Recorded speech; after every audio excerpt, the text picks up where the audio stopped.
बंदी छोड़ सतगुरु रामपाल जी महाराज की जय।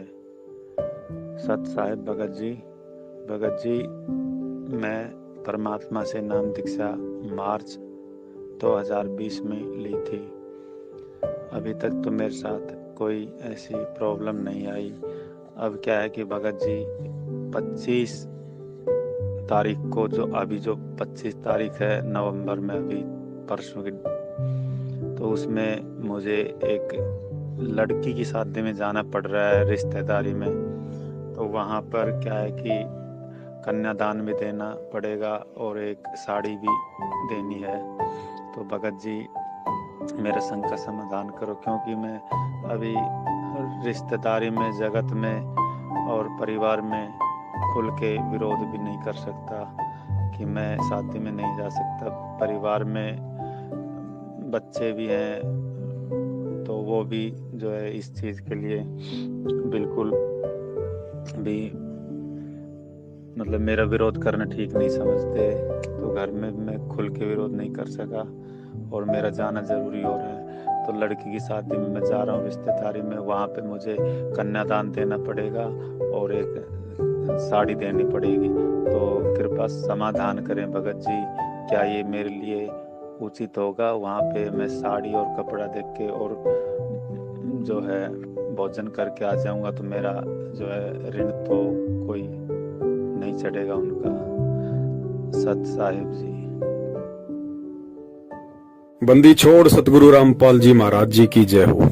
सत साहिब भगत जी, बड़े भैया देखिए, जब आप परमेश्वर का ज्ञान सुनेंगे और जब आप परमेश्वर के सत्संगों की गहराई में जाएंगे तो आप जी को पता चलेगा कि परम पूज्य सतगुरु रामपाल जी महाराज जी ने केवल उन्हीं आत्माओं के लिए विवाह शादी जैसे प्रोग्रामों में शामिल होने का आदेश दिया है जो पुण्यात्माएं अभी इस ज्ञान को अच्छे से समझ नहीं पाई हैं और जो पुण्यात्माएं अभी नई भक्ति मार्ग पे जुड़ी हैं। उन्हीं आत्माओं को परमात्मा ने कभी कभार सत्संग में कहा है कि भाई रिश्तेदारी हमारी 7 पीढ़ी का नाता है, हम विवाह शादी वगैरह में जा सकते हैं, लेकिन ध्यान रहे हम अपनी मर्यादाओं में रहें, बाकी किसी प्रकार का कोई दोष नहीं है। लेकिन भगत जी वो आदेश उन आत्माओं के लिए नहीं है जो आत्माएं इस ज्ञान को आधार बना के और काफी वर्षों से भक्ति पे लगकर ये सारी बातें समझ चुकी है कि परमात्मा कहाँ किसको क्या आदेश दे रहे हैं। तो भगत जी विवाह शादी वगैरह में यदि आप जाना चाहते हैं तो ठीक है, अभी आपने नई नाम दीक्षा ली है। यदि आपको अभी इतना ज्ञान आधार नहीं हुआ है और यदि आप सामाजिक तौर पे उन लोगों से संघर्ष नहीं कर सकते हैं इस ज्ञान को आधार बना के, तो शादी में आप जी जा सकते हैं, कोई दिक्कत नहीं है। और गुरुदेव ने बताया कि शादी में जैसे आप खाना वगैरह खाओ तो खाना खाने की एवज में आप वहां पे कन्यादान दे सकते हैं। कन्यादान आपने मान बढ़ाई के लिए ज्यादा बढ़ चढ़ के नहीं देना कि जब कल को मालूम पड़ेगा कि फला फला व्यक्ति ने तो 5100 रुपये कन्यादान में दिए, वाह जी वाह, ऐसे रिश्तेदार होने चाहिए। हमने ऐसा बिल्कुल भी नहीं करना है। आपको लगता है कि मैंने 100 रुपए का खाना खाया है या 200 रुपए का खाना खाया है, आपने केवल उतना ही कन्यादान में देना है ताकि आपके ऊपर उस परिवार का किसी प्रकार का कोई ऋण नहीं रहे। अब आप कह रहे हैं कि मुझे साड़ी भी देनी पड़ेगी, तो भगत जी साड़ी देने का फैसला आपका अपना होगा। यदि आप वहां पे साड़ी भी देते हैं तो ये परमात्मा की मर्यादाओं का उल्लंघन होगा, सतगुरु के वचन की अवहेलना होगी और सतगुरु के वचन की अवहेलना होते ही भक्ति मार्ग का ऑटोमेटिक सिस्टम है, आप परमात्मा से दूर हो जाओगे। उसके बाद में आपको अपना संस्कार ही मिलेगा। मान लीजिए आपके संस्कार में कोई बुरा समय है और इधर से आप वहां पे साड़ी दे दोगे तो आप परमात्मा की मर्यादाओं से दूर हो जाओगे। मर्यादाओं के दूर होते ही काल तो बिल्कुल तैयार बैठा है झपट्टा मारने के लिए। मान लीजिए आपका कोई बुरा संस्कार आना हो और इधर से आप परमात्मा की मर्यादाओं से दूर हो गए, काल ने आपके ऊपर झपट्टा दे दिया। मान लीजिए किसी एक्सीडेंट में या किसी भी रीजन से आपकी डेथ हो गई, भगत जी आप तो गए ना 84 में, आप तो गए ना परमात्मा की हद से दूर, काल की सीमा में चले गए। अब फिर काल आपको डांस कराएगा, पता नहीं काल फिर आपको कब और किस समय फिर जन्म देगा, क्या करेगा क्या नहीं करेगा। तो भगत जी क्यों ऐसा पंगा मोल लेते हो?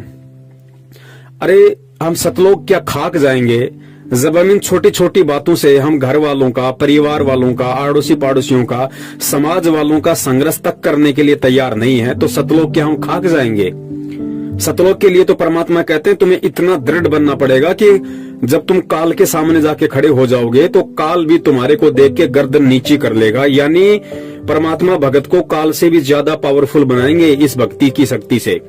और आज हम रिश्तेदारों के यहाँ पे हम उनका सामना नहीं कर सकते कि साड़ी नहीं दूंगा तो रिश्तेदार क्या कहेगा, दो लोग क्या कहेंगे कि साड़ी देने के लायक भी नहीं रहा तू, क्या तेरे घर में इतना टोटा आ गया। भगत जी परमात्मा ने स्पष्ट बोल रखा है कि लोक लाज मर्याद जगत की तृण जू तोड़ बगावे, जब कोई राम भगत गति पावे। हमने ये लोक लाज, ये मर्यादा, ये परंपराएं, ये तिगड़मबाजी भगत जी अब इनको छोड़ना पड़ेगा। अब हम बच्चे नहीं हैं और ये कोई 650 साल पहले वाला टाइम नहीं है। आज परमात्मा ने खुल के अपना मूल ज्ञान दे दिया, बरसात कर दी अपने ज्ञान की। अब भी यदि कोई इस ज्ञान को आधार बना के संघर्ष नहीं करता है, डट के भक्ति नहीं करता है, तो भगत जी फिर वो आत्मा सतलोक जाने के लायक नहीं है, अधिकारी नहीं है। फिर क्या हम सतलोक जाएंगे? काल के सामने क्या खाक हम वहां पे सीना तान के खड़े होंगे जब हम यहाँ से जाएंगे, जब अब हम रिश्तेदारों का सामना तक नहीं कर सकते, हम उनको समझाने में समर्थ नहीं है, हम उनको नहीं समझा सकते। बताओ कि भाई मैंने सतगुरु रामपाल जी महाराज जी को अपना गुरु बना रखा है और उस भक्ति मार्ग में इस तरह के हमारे कुछ नियम हैं और ये लेने देने से हमारा आपस में ऋण संबंध बढ़ता है। ऋण संबंध के कारण ही आज हम रिश्तेदार बने हुए हैं। कल को मरने के बाद कोई गधा बनेगा, कोई घोड़ा बनेगा, तो भाई मैं ऐसे पंगे में पाऊं क्यों दूं? तो भगत जी ये संघर्ष करो, कब करोगे? आज उसके साड़ी दे रहे हो, कल को दूसरे की शादी आ गई, परसों तीसरे की आएगी। ये तो चक्कर यहाँ पे चलता रहेगा। ये काल की चक्की भगत जी हमेशा चलती रहेगी। कब तक आप लोग पिसते रहोगे? तो संघर्ष करना पड़ेगा, चाहे आज कर लो चाहे कल कर लो। आप साड़ी क्या, चाहे भगत जी वहां पे गाड़ी दो, आप परमात्मा आपको मना थोड़ी कर रहे हैं कि आप साड़ी मत दो। आप चाहे वहां पे हेलीकॉप्टर दो, लेकिन कल को जब आपका बुरा संस्कार आएगा और परमात्मा की मर्यादाओं से आप दूर हो जाओगे, फिर आपके ऊपर जो बीतेगी, फिर भगत जी परमात्मा को मत कहना, फिर मालिक से अरदास मत करना फिर, क्योंकि परमात्मा ने तो पहले ही आपको चेता दिया। आपके माध्यम से दास का मतलब है परमात्मा ने पूरी संगत को चेता रखा है कि आपने किस तरीके से करना है, किस तरीके से नहीं करना है। इस भक्ति मार्ग में आने के बाद, उसके बाद भी यदि कोई अपनी चलाता है, अपनी मनमानी करता है इस भक्ति मार्ग में, भगत जी फिर परमात्मा दोषी नहीं है। फिर उसमें फिर जैसा उसका संस्कार है फिर जीव को मिलेगा।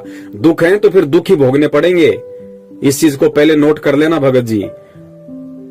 तो और ये सारी बातें भगत जी नाम दीक्षा लेने से पहले आप लोगों को मालूम करनी चाहिए थी। जल्दबाजी में नाम दीक्षा लेने से कोई फायदा नहीं होता है। आप लोगों को पहले कम से कम साल भर तक सत्संग सुनने चाहिए थे।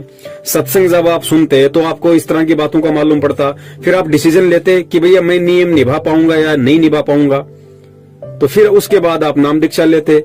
तो ये सारी बातें भगत जी नाम दीक्षा से पहले की होती हैं। अब आप पूछ रहे हो ये सारी चीजें बाद में कि मुझे साड़ी भी देनी पड़ेगी। भैया चाहे साड़ी दो चाहे गाड़ी दो, परमात्मा मना नहीं करेगा, ना आपका हाथ पकड़ेगा उस समय। लेकिन जब परमात्मा के शरण से दूर होने के कारण और जब आपका ऐसा कोई संस्कार आ गया और जब दुर्गतियां शुरू होंगी, भगत जी उस समय परमात्मा को मत कहना, उस समय फिर आपको अपना संस्कार ही मिलेगा। तो ये सारी बातें आप लोगों को पहले सोचनी पड़ेंगी। अब परमात्मा हर एक व्यक्ति को थोड़े भगत जी समझाएगा, सारी चीजें बताएगा। अब इस ज्ञान को समझ के खुद ने संघर्ष करना पड़ेगा, खुद ने आगे बढ़ना पड़ेगा।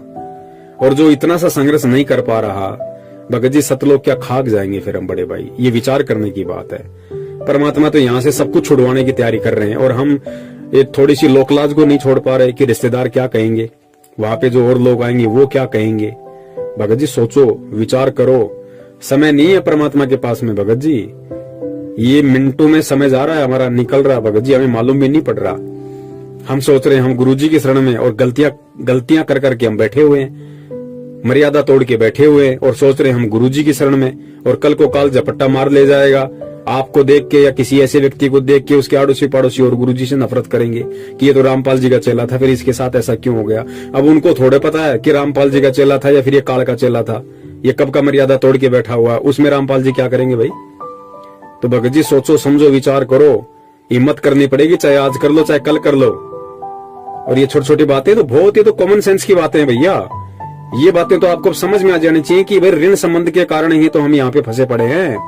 कितनी बार बताया गुरुदेव ने कि भैया एक लेवा एक देवा दूतम, कोई किसी का पिता निपुतम, ऋण संबंध जुड़ा सब नाता, अंत समय सब बारह बाटा। ठीक है, आप शादी में जाओगे, आपने खाना खाया, खाने की एवज में आपने वहां पे कन्यादान में पैसे दे दिए, आपका हिसाब किताब पूरा, लेकिन साड़ी और दे रहे हो आप, तो साड़ी वाला तो उसके ऊपर ऋण चढ़ गया। और जब तक वो ऋण वो आदमी नहीं उतारेगा तब तक आप चाहे लाख जन्म भक्ति कर लो, आप पार नहीं हो सकते, क्योंकि उसको ऋण उतारना पड़ेगा। और वो ऋण उतारने के लिए आपको भी जन्म लेने पड़ेंगे, क्योंकि ऋण तो आपका उतारेगा ना, ऋण तो आपने चढ़ाया ना उसके ऊपर साड़ी देके। तो भगत जी कैसे बात बनेगी ऐसे भैया? ये छोटी छोटी बातें नहीं है। अब इन बातों पे हमने विचार करना पड़ेगा। समय निकलता जा रहा भगत जी, सोचो, विचार करो। सत साहिब जय हो बंदी छोड़ की।